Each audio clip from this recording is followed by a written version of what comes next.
fragile. Mother Muir, Eva, how nice of you to call. Martha said you were up here resting. Oh, how can you rest in such an ugly room? Lucy, poor child. And what a hideous portrait on the wall.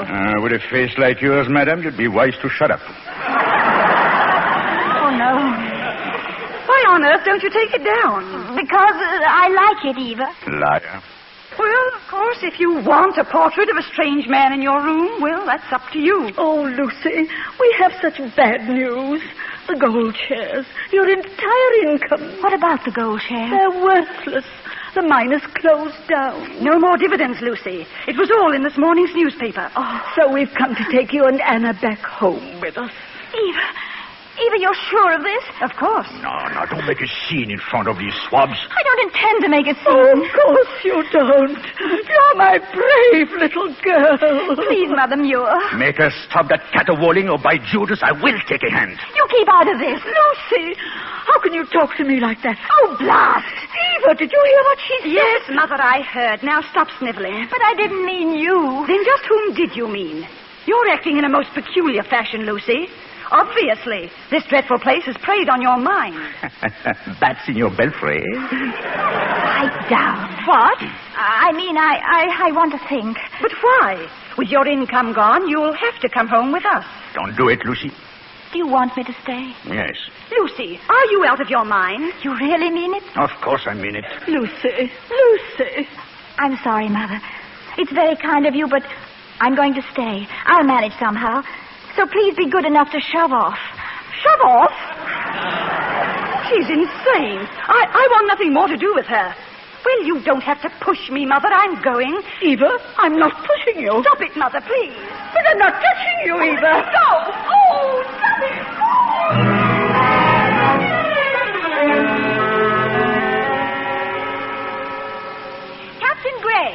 Captain Gregg. I'm out on the balcony. Are you? Well, I've had just about all of this I'm going to stand. Stop talking in riddles. 2 days ago, you shoved those poor women out of this house. Squealing like a couple of pigs. That wasn't enough, was it? What do you mean by pushing Mr. Coombs down the stairs just now? I only hope that when I reach the afterlife, I'll have a little more dignity. Dignity? You call it dignified, throwing yourself at a herring-gutted swab like Coombs? I asked Mr. Coombs here because he's the logical man to help me find lodgers for the summer.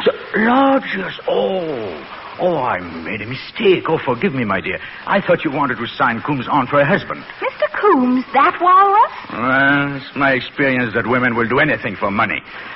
And now you and your blasted experience have ruined everything. Why? I could not allow lodgers in any case. They're worse than passengers at sea. It's them or starve. Not at all. I've solved your problem. Madam, you're going to write a book. Book? Don't be ridiculous. It's all I can do to write a postcard. But I can write a book, and you can put it down on paper for me. What sort of a book? The story of my life. Ride and Swash.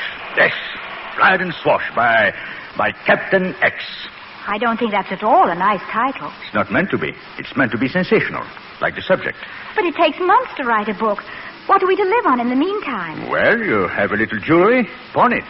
Oh, but I couldn't. Oh, blast your eyes, madam. Will you understand you're trying to claw off a leash oar? You can't afford to be squeamish. I do understand, and don't swear at me. All right, then be sensible. Now, since we're going to be collaborators, you may call me Daniel. That's very good of you. And I shall call you Lucia. My name is Lucy. No, it doesn't do you justice, my dear. Women named Lucy are always being imposed upon. But Lucia, now, there is a name for an Amazon, for a queen.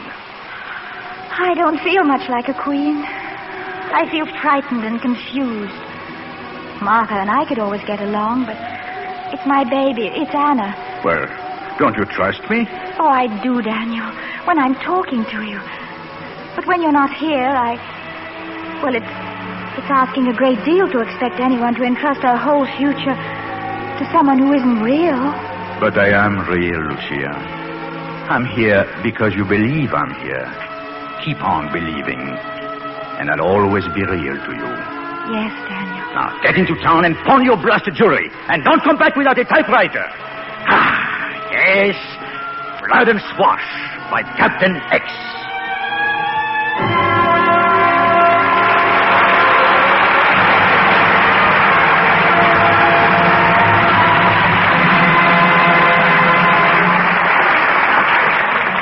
Act 2 of The Ghost and Mrs. Muir will continue in a moment. Libby, have you any romantic tidbits for our audience tonight? Well, it's not a big name story, Mr. Kennedy, but a very unusual, real wedding took place on the set of My Wild Irish Rose during the last week of shooting. Oh, who were the lucky people? 2 of the dancers in this fabulous new musical of Warner Brothers. And just imagine, Andrea King was the matron of honor. She looked almost like a bride herself in hand-embroidered white batiste. It was one of the costumes she wears in the picture. And the best man? Dennis Morgan, Wow. Andrea's romantic leading man. In fact, the entire cast of My Wild Irish Rose came as guests, and they looked very colorful in their Celtic costumes. Did the bride wear something old, something new, something borrowed, something blue? Uh-huh. And Andrea saw to the new. She gave us some gossamer sheer nylons with embroidered clocks of tiny seed pearls. You mean to wear? Why, certainly. Andrea told her just to lux them, and they'd wear beautifully. And I'm sure that's true because Lux flakes are so gentle, even the sheerest nylons last twice as long. You're absolutely right, Libby. Those famous strain tests proved it. Runs came sooner when stockings were washed with strong soap or rubbed with cake soap. All kinds of stockings, nylons, silk, rayon, and cotton, lasted twice as long when they were washed with Lux Flakes. That's just like getting an extra pair of stockings every time you buy a pair. And remember, girls, Lux Care prolongs the wear of everyday stockings as well as super shears. So Lux them after every wearing. Lux stockings last twice as long. We return you now to William Keighley. Act 2 of The Ghost and Mrs. Muir, starring Charles Boyer as Captain Gregg and Madeline Carroll as Lucy.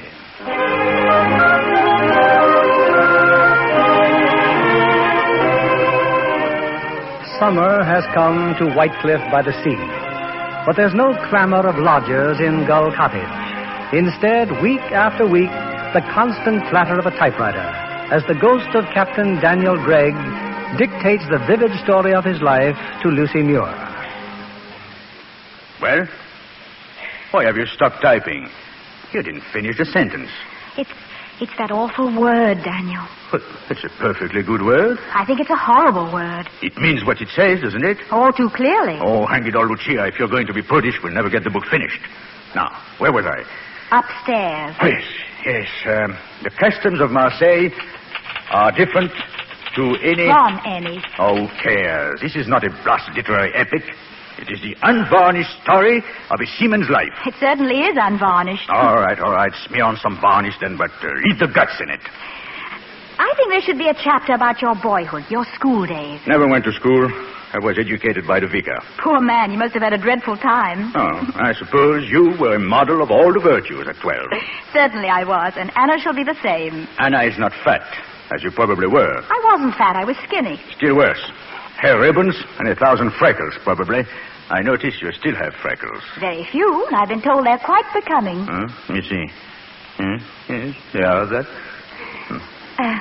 Good heavens, the time. Oh, get some sleep. We'll put in a full day tomorrow. Oh, Lucia, you're sure you've said nothing about my being here? I mean, Martha knows nothing. Your little girl? Of course not. They know I'm busy writing a book, but that's all. You've been very thoughtful about keeping your promise not to disturb them. Madam, I'm a man of my word. And what words? Daniel, what did your aunt do when you ran away to sea? Oh, thank heaven, probably, that there was no one around to fill her house with mongrel dogs and track mud on her carpets. Did she write to you? Every Sunday for 7 years. I was at sea when she died. What are you thinking? How lonely she must have been with her silent, empty house and her clean carpet. Good night, Lucia.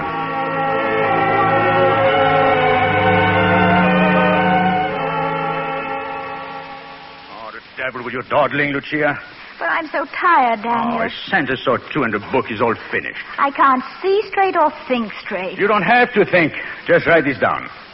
To all who follow the hard and honorable profession of the sea, to the afterguard, to masters, mates, and engineers, to able-bodied and ordinary seamen, to stokers, carpenters, sailmakers, and sea cooks, I dedicate this volume. The end. The end. Well, tomorrow you take it to the publishers. Why did you write the book, Daniel? It wasn't merely to save the house for me. Partly that, and partly to help people understand those poor devils who go to sea for want of better sense.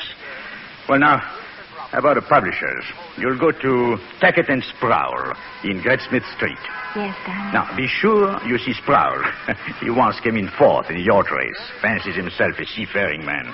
Daniel, Hmm? What's to become of us? You and me. Well, nothing's to become of me. Everything's happened that can happen. Have you forgotten I'm an illusion? Such an earthy illusion. When we were writing the book, I was happy. But now, when I try to think of the future, it's all dark and confused. Like that fog out there tonight. Oh, you've been working too hard. Cooped up in the house too long. But I love it here. Yes, but you should be out in the world, meeting people, seeing men. I have no desire to see men. Well, confound it, you should. You know, you are a very attractive woman. You owe it to yourself. Yes, Daniel. Now, take the early train, Lucia. Tackett and Sproul, Great Smith Street.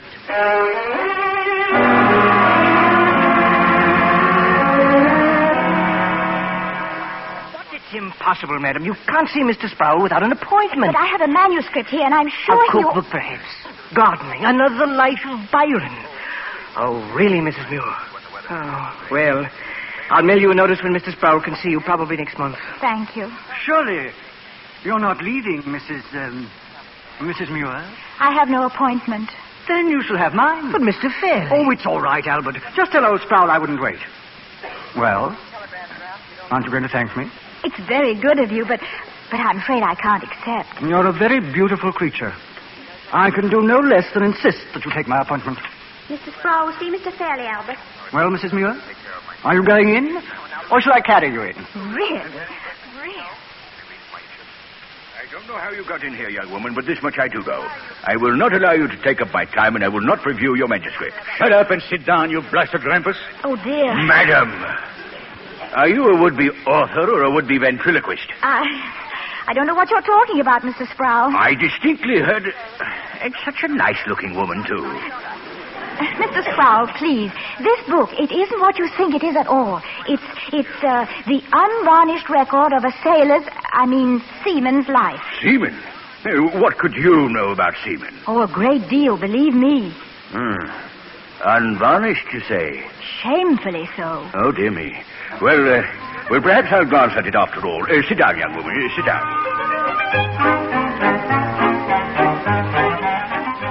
Better take another walk, Mr. Fairley. She's still in there with Mr. Sproul. She must be starving. Oh, I fetched them a tray of lunch some time ago. I'll wait, Albert. I'll wait.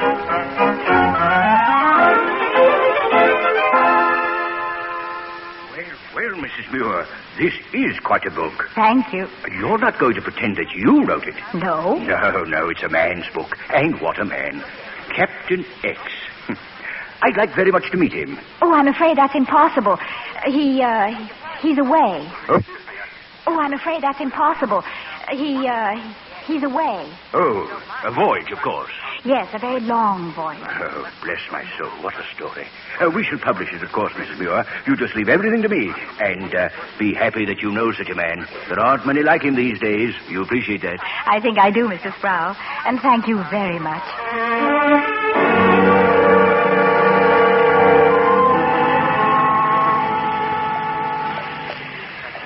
Got so stuffy upstairs, I thought I'd wait for you down here. Mr. Fairley. Quite an appointment you had, wasn't it? But it's pouring now, and you haven't an umbrella. I'm quite capable of finding a cab. Oh, now, please. I deserve a minute, don't I? Dear me, I certainly didn't bargain for this blasted rain. As you said, you could find a cab. Ruin your hat, though, wouldn't it? Now, if you asked me nicely. Please. Would you mind? Ah, you're smiling. I'll be right back.